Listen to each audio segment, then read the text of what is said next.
Hey everyone, welcome back to the channel. In today's video, I'll show you how to download and play Castle, Make and Play, a fun creative game where you can build, explore, and play your own worlds. First, open the Google Play Store on Android or the App Store on iPhone. In the search bar, type Castle, Make and Play, and look for the official game. Make sure the game name matches exactly and check the ratings and screenshots to confirm it's the real one. Once you find it, tap Install or get to start downloading. Wait for the download to complete. The game size may take a few moments depending on your internet speed. After installation, tap Open to launch the game.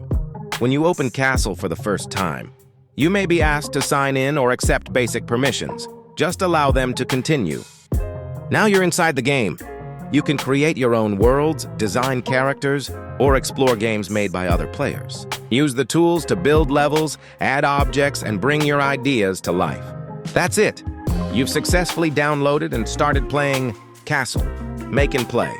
If this video helped you, don't forget to like, subscribe, and comment below if you want tips on building your first world.